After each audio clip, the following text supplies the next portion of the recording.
Hello everyone, today's book is called Toki Alley Tales. Let's begin. Volume 1.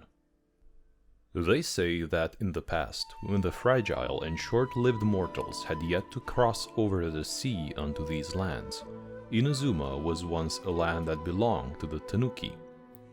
They say, too, that human history began as drunken Tanuki nonsense. Welcome to Toki Alley, a place where history and wild tales intertwine. Prologue: The Tanuki's Oral History of Inazuma. They say that in the past, before the fragile and short-lived mortals had crossed over the sea to these lands, Inazuma was once a land that belonged to the Tanuki. Lazy and fickle by nature, the Tanuki never worried about tomorrow, nor did they carry today's troubles with them through the night. During that period, the land of Inazuma was a cozy paradise for the Tanuki, and every day was a fun-filled festival. At least, that's what the Tanuki elders say. Later on, the Kitsune arrived by sea, forcing the Tanuki into a great war that lasted first for 800 years, and then for another 800 years, with both sides suffering heavy casualties, until eventually the only option was to hold peace talks.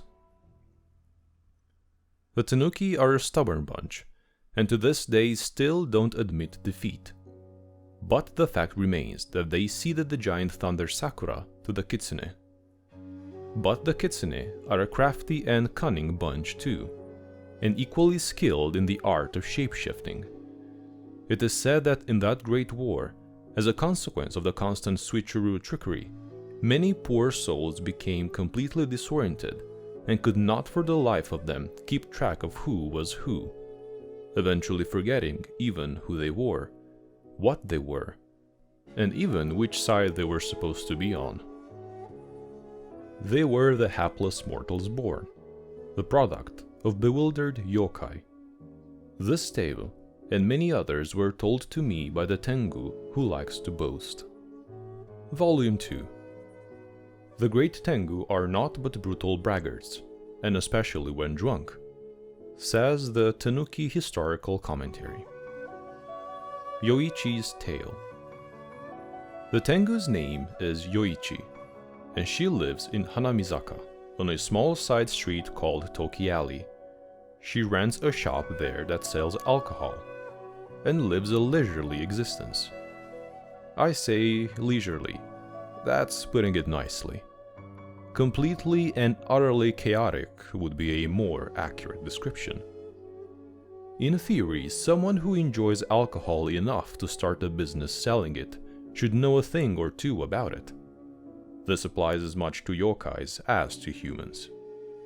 But to be absolutely blunt, Yoichi has terrible taste in alcohol and has no business sense at all. Worst of all, in all her days in the human realm, she has never ridden herself of her awful Tengu habits. Sometimes she will get drunk and stir up trouble among other yokai, or kidnap human children and parade around all night at the festival, causing total chaos. Other times she will barge into a theater with no regard for the atmosphere, then casually strut on stage and start beating up the lead actor. The list goes on. If it weren't for her senior status among the yokai, and her extensive connections in human society, I suspect Yoichi might have been dealt with by some hero or other at the foot of a mountain long ago. But the yokai and the human folk of Toki Alley see her quite differently. Even the great Gongen has never given her serious punishment, because she has never caused any major trouble. Though haughty and slovenly by nature, as a great yokai set apart from the common folk, her own words, Yoichi isn't greatly attached to worldly possessions. Any money she comes into is spent swiftly on alcohol, or else on novels from Yae Publishing House, which she skims through halfway before promptly defenestrating them. As a result, her home is not what you would call domesticated. Quite the opposite, in fact. Simply put, she doesn't have any worldly possessions of sentimental value, the sole exception being the golden paper fan she wears on her waist. The Great Tengu are a race of yokai that travels to many different worlds, and it's not at all uncommon for them to adorn themselves with battle trophies that have an interesting backstory. Such is the case for this paper fan. On a moonlight night, a drunken Yoichi, her shirt collar wide open, began bragging to me about its story. She said that in one of the many worlds she had traversed, she took the form of a haughty young male archer, serving under an equally haughty shogun. Under that shogun's command, she, or rather he, had probably shot down countless opponents, including big-bellied mortal samurai and crafty tanuki ninjas. Even the jikininki, despite their bulky figures, were no match against a single shot from Yoichi's bow. Just a small note on what a jikininki is. They are flesh-eating demons, or oni. You are truly a great soldier. Your vision is keen like lightning, just like the Great Tengu. At that age, the conceited shogun tended to laugh in a loud and obnoxious manner, which was most unseemly. After that, Yoichi made numerous contributions for the shogun, executing many monsters and unfortunate mortals. It goes without saying that she probably made some of the stories up. But what she truly became renowned for was the final battle of that world, a world in which she spent 100 years. In that naval battle, the shogun and rebels braved storms to wage bloody warfare between the straits. The monsters numbered at least 8 million, maybe 8 million more than that, while the mortal samurai must have numbered in the tens of millions.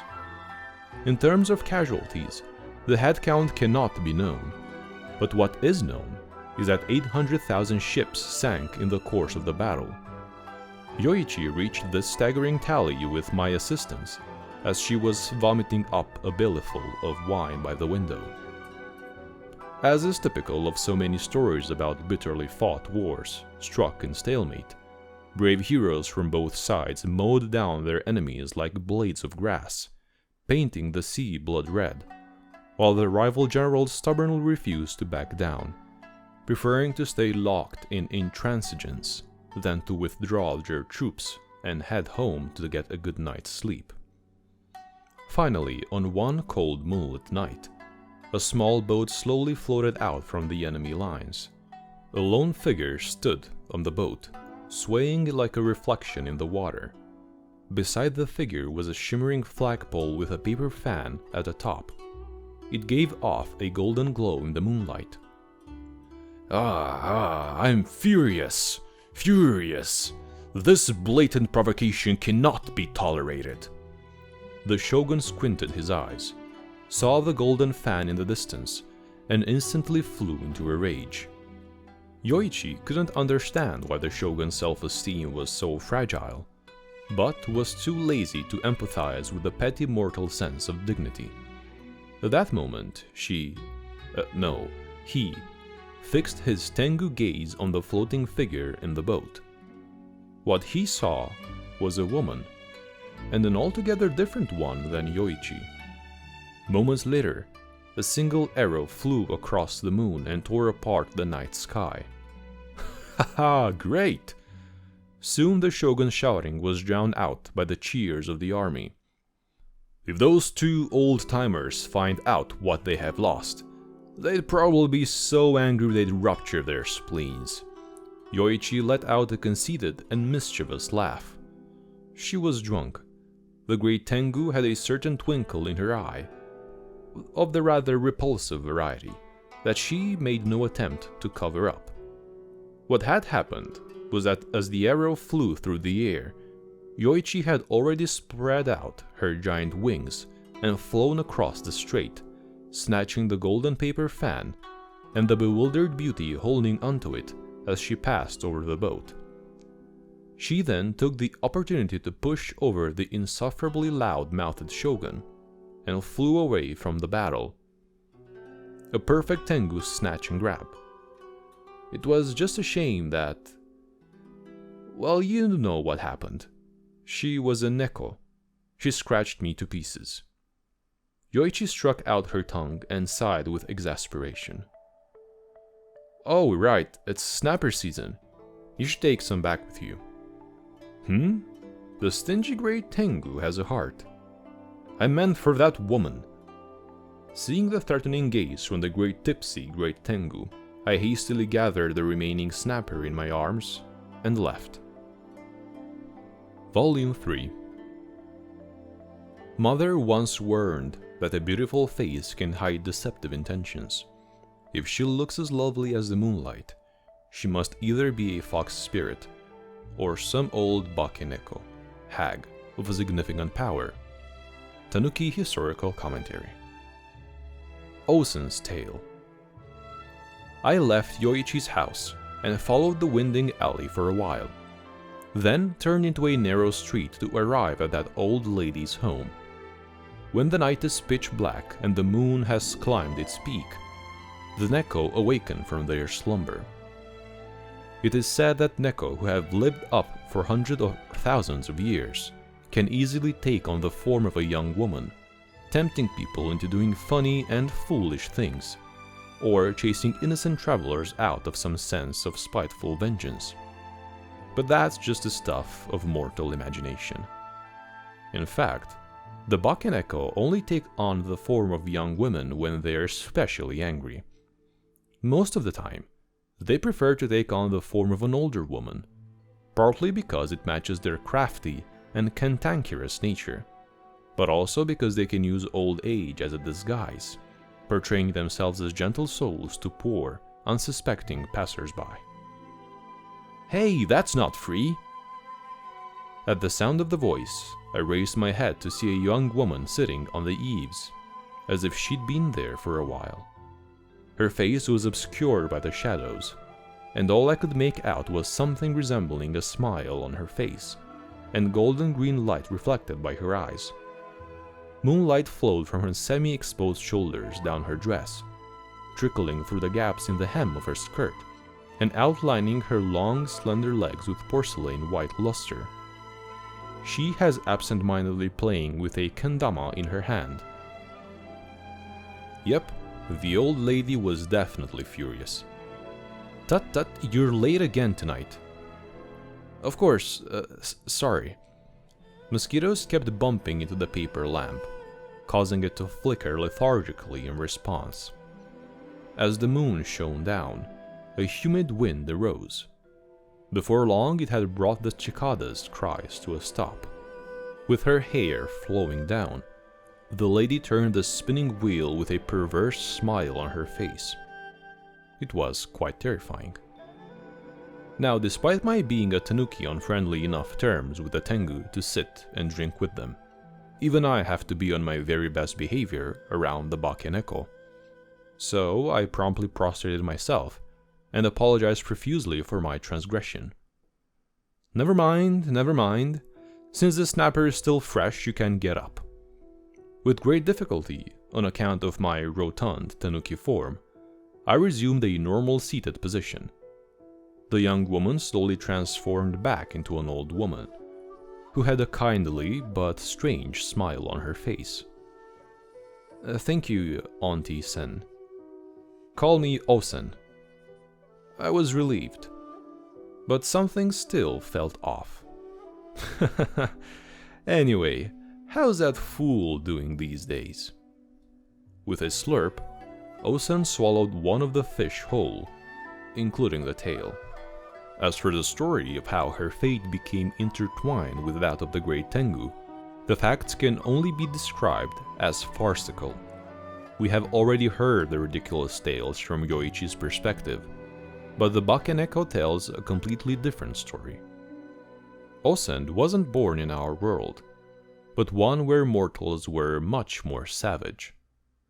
One night, in a bamboo forest, the young Osen was captured by a wandering monk.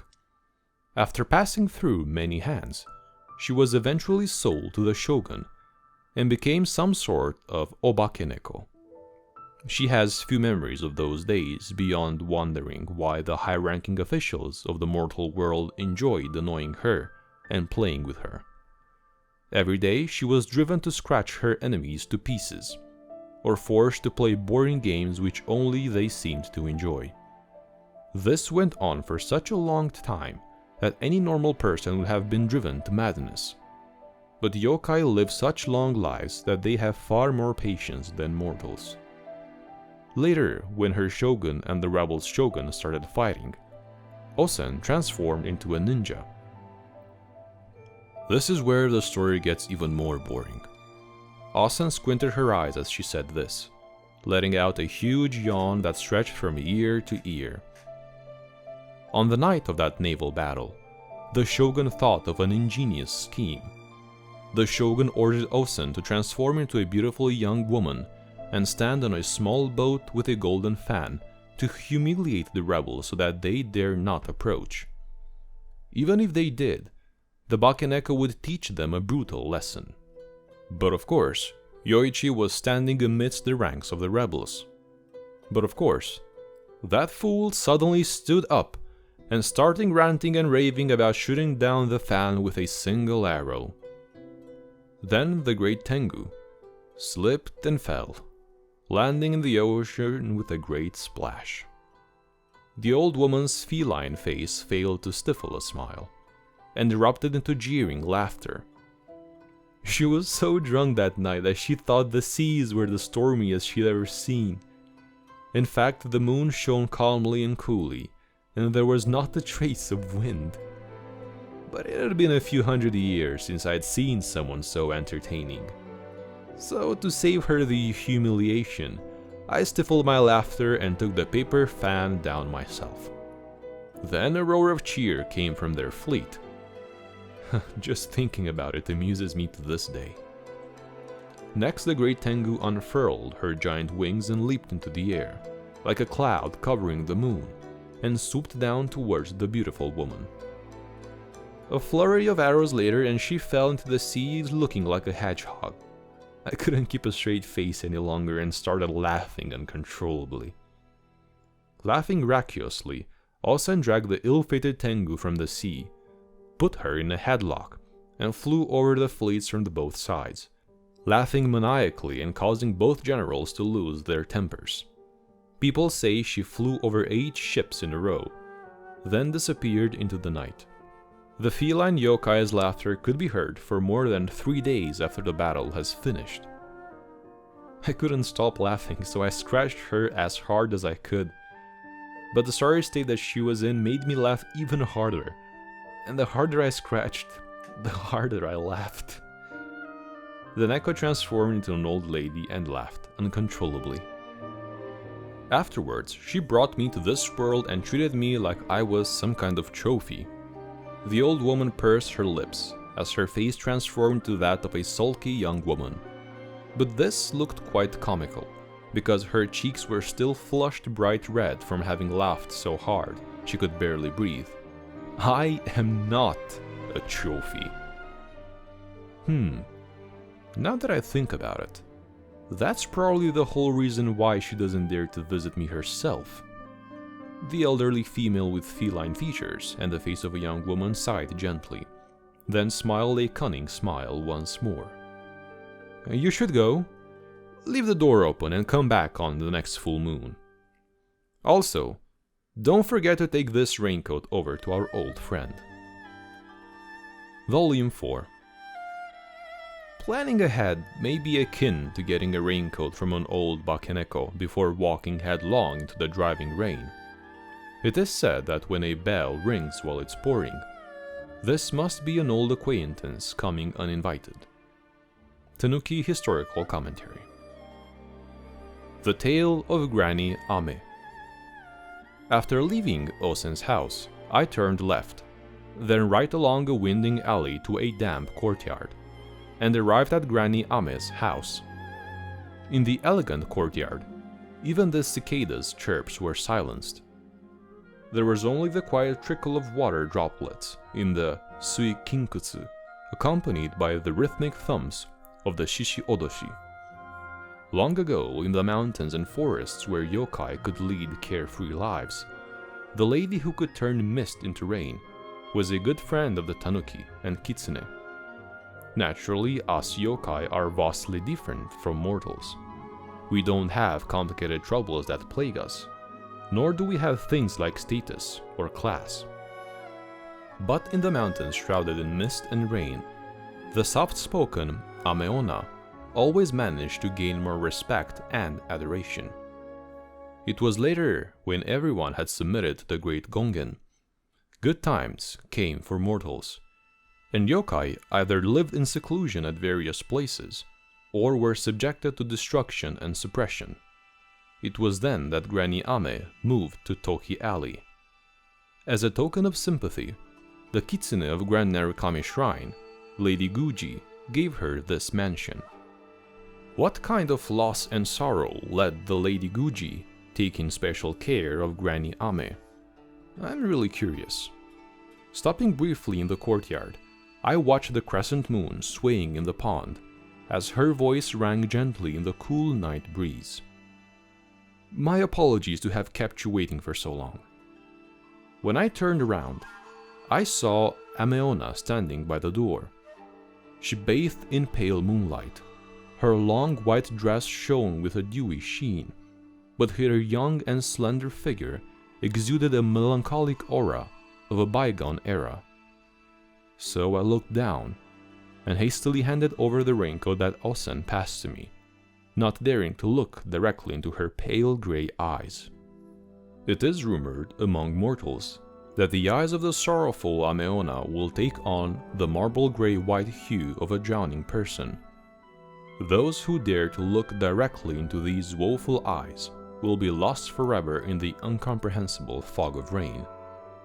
Of course, that's just a silly legend among mortals, but the basic etiquette like, don't look into the eyes of the sorrowful Ameona, is indeed an unwritten rule among yokai.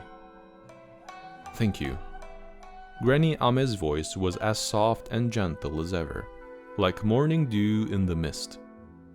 She didn't invite me in, nor did she share her story. All I was handed was a wooden box, but that's all I needed to know. So while the moon was bright, I quietly left the courtyard. Volume 5. When sheltering from the rain under the same roof as a foxy-eyed friend, one would do well to keep watch from pranks. This, forsooth, has been Tanuki teachings for years untold. Tanuki Historical Commentary. The Tale of Gombe. Gombe is a 76-year-old and is the only mortal living in Toki Alley. He was a farmer, a samurai, and a craftsman. The box in my hand is his handiwork, its smooth black lacquer surface inlaid with an iridescent mother of pearl. This was a craft he learned from the fishermen of Watatsumi Island. Thank you for your hard work. The old man in front of me bowed his head deeply. Although I privately thought that this was the way mortals were supposed to behave towards a yokai, I still felt a twinge of pity for his melancholy. According to Gombe, contrary to popular legend, he was once close friends with the Ameona, who roamed the mountains and forest. It's just that Gombe, who was a teenager at the time, was trying to bring rain to the drought-stricken fields of his hometown. He thus needed the village elder's words, and went to the mountains to seek help from the Ameona. At that time, Granny Ame was no longer young, and was keenly aware of the many changes in the world. But the beings of the mountains and forests are always more simple and naive compared to mortals. What happened later? The young Gombe made the unspeakable mistake of deceiving the beings of the mountains and seas. Although to this day he still insists that his deceit was to save his hometown. And his village did have a rare harvest year because of the heavy rainfall. After that, Gombe, who was deeply ashamed, avoided the mountains far away and came to live in the city for a long time. I'm so sorry. The elderly mortal bowed his head, but did not take the wooden box. I left his house before the moonlight was shrouded by dark clouds. Volume 6. There will always be time to feast. The sly fox deeply understands the meaning of loss, but those who rule over others are no better than children in this regard. Tanuki Historical Commentary. Break time. They say that in the past, before the fragile and short-lived mortals had crossed over the sea to these lands, Inazuma was once a land that belonged to the Tanuki. Lazy and fickle by nature, the Tanuki never worried about tomorrow, nor did they carry today's troubles with them throughout the night. During that period, the land of Inazuma was a cozy paradise for the Tanuki, and every day was a fun-filled festival. At least, that's what the Tanuki elders say. Later on, the Kitsune arrived by sea, forcing the Tanuki into a great war that lasted first for 800 years, and then for another 800 years, with both sides suffering heavy casualties, until eventually the only option was to hold peace talks. The Tanuki are a stubborn bunch, and to this day still don't admit defeat, but the fact remains that they ceded the giant thunder Sakura to the Kitsune. But the Kitsune are a crafty and cunning bunch too, and equally skilled in the art of shape-shifting. It is said that in that great war, as a consequence of the constant switcheroo trickery, many poor souls became completely disoriented and could not for the life of them keep track of who was who, eventually forgetting even who they were, and what they were, and which side they were supposed to be on. Thus were the hapless mortals born, the product of bewildered yokai. I wandered through the winding streets and alleys, while recapping the long-held stories of the Tanuki clan. In the end, I didn't find a restaurant that was still open. I guess this means it's time to go back. With this in mind, I stood up and stretched my back in front of Uncle Kitsune's soba stand. Just then, a familiar scent came from behind. Thank you very much for listening this far. If you enjoyed this audiobook and the audiobook series in general, consider subscribing and also leaving a like down below. Thank you very much, and I'll see you next time.